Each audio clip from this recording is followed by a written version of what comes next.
Agora a opinião no Jornal da Manhã de Vera Magalhães, som e imagem. A Vera já está conosco. Bom dia, Vera. Bom dia, Thiago. Para você, para todo mundo aí no nosso estúdio, para aqueles que nos ouvem e nos assistem nesta sexta pré-carnavalesca. É isso.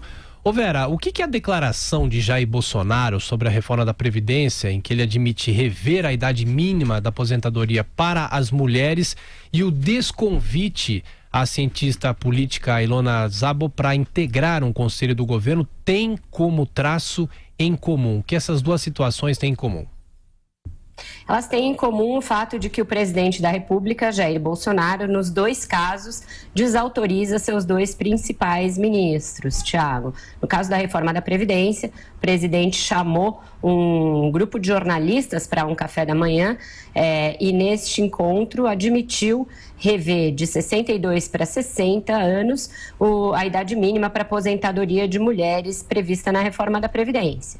Isso antes mesmo da reforma iniciar a sua tramitação na Câmara. Não tem nem CCJ instalada. A CCJ é o primeiro passo de tramitação, é aquela que vai averiguar a admissibilidade da proposta.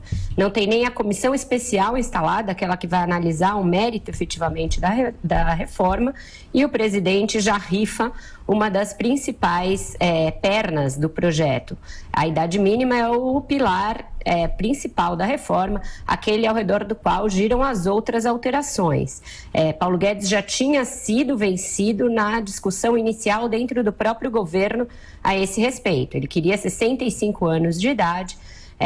A proposta enviada foi 62, com uma diferenciação entre homens e mulheres, e agora o presidente já baixa o sarrafo antes mesmo da proposta ser iniciada. No caso do rumoroso convite para a cientista política Ilona Szabo, do Instituto Igarapé, para que ocupe uma suplência, um dos 26 cargos de um conselho não deliberativo, meramente consultivo, para o qual não há sequer remuneração, fui eu que dei esse furo ontem no 3 em 1, o presidente da República exigiu que o ministro da Justiça voltasse atrás. Não foi que Moro voltou atrás só por conta das redes sociais, por uma decisão própria. Não, foi uma exigência do presidente da República, contra a qual o ministro chegou a argumentar, outros ministros do Palácio do Planalto chegaram a argumentar que seria um caso de muito pouca importância para que se desautorizasse o ministro da Justiça dessa maneira, mas o presidente foi inflexível, disse que não teria como justificar junto às suas bases uma escolha de alguém que é contra ele, que foi contra ele na campanha, que já fez várias manifestações contra projetos caros a ele na área justamente de segurança pública e questões penitenciárias, aquelas em que o conselho em que ela atuaria se manifesta. Portanto, exigiu que o ministro voltasse atrás, o que ele fez numa nota bastante envergonhada, em que pede desculpas à cientista política. Ô Vera, a declaração de Jair Bolsonaro sobre a reforma foi feita num café com jornalistas. Ele não gravou entrevista, mas falou com jornalistas, claro. O presidente está, de uma certa maneira, em busca de aproximação com a imprensa? Parece estar sim, Thiago. Ele levou um certo sacolejão vindo da pesquisa MDA-CNT, que mostrou que nesse início de governo apenas 37% aprovam o seu mandato, né? Isso é 39. Isso é bem menos que os 57 de Fernando Henrique Cardoso, 56 de Lula e 49 de Dilma Rousseff. Então, Bolsonaro parece fazer algo que dizia que não faria no início do governo, que é ter uma relação com a imprensa, cultivar uma relação com mais órgãos de imprensa que apenas aqueles dois com os quais ele vinha falando. Isso vem combinado com uma declaração que ele deu nesse próprio encontro de que vai passar a filtrar a influência dos filhos, notadamente de Carlos Bolsonaro, em seu governo. Ele disse que os filhos não mandam no governo e que isso agora passará por um filtro dele próprio, Jair Bolsonaro. Então parece haver uma disposição por parte do presidente, depois dos tropeços iniciais, fritura de ministro pelas redes sociais e essa aprovação que não é aquela lua de mel que se esperava, de aproximação com a imprensa. Isso é uma coisa que se faz em todos os governos. Todos eles buscam, uma das razões pelas quais o Gustavo Bebiano caiu, vamos lembrar, era justamente que ele buscava uma aproximação institucional com a Rede Globo, um dos principais veículos do país, às vésperas da votação da reforma da Previdência, algo que a imprensa tem sido apoiadora, na sua grande maioria, a maioria dos órgãos de imprensa tem apoiado a reforma e tem um papel importante, né, para ajudar a esclarecer os pontos principais da reforma. Então, o Bolsonaro parece fazer um movimento aí de aproximação com a imprensa, o que é bem-vindo. Eu acho que isso ajuda a institucionalizar a comunicação do governo, que vinha sendo feita de forma bem mambembe. E aí, nesse encontro com os jornalistas, acabou queimando a largada da reforma da Previdência. Vera, rapidamente só para a gente fechar, esse recuo em relação a um assunto menor desgasta, de uma certa maneira, o ministro Sérgio Moro, que foi submetido ao paredão das redes sociais. O que isso indica, de uma certa maneira, hein, Vera?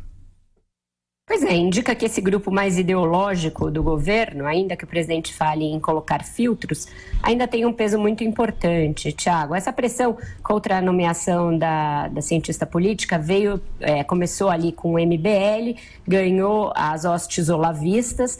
Isso, apesar desses dois grupos muitas vezes terem estado em choque nos últimos meses, e aí se expandiu pelas redes sociais. Muita gente que provavelmente nem conhecia o trabalho do Instituto Igarapé, que, por exemplo, presta consultoria na área de segurança para o governo do Rio, que é governado pelo Witzel, um aliado do Bolsonaro, presta assessoria também em São Paulo, sempre prestou, estava no Fórum Mundial de Davos junto com o próprio Sérgio Moro, tem um histórico de atuação nessa área de segurança. Então, uma questão tão menor, ganhar esse volume que ganhou, a ponto de alguém com as credenciais do Sérgio Moro ser desautorizado pelo presidente, ser achincalhado, achovalhado, como foi nas redes sociais, isso mostra que ninguém está a salvo, ninguém tem a sua reputação acima de qualquer linchamento, de qualquer tribunal das redes sociais.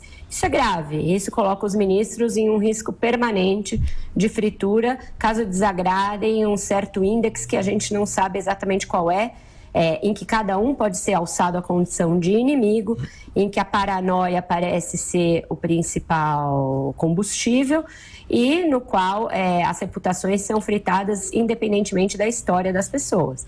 O ministro Sérgio Moro sentiu o golpe, não é a primeira vez que ele é desautorizado por Bolsonaro.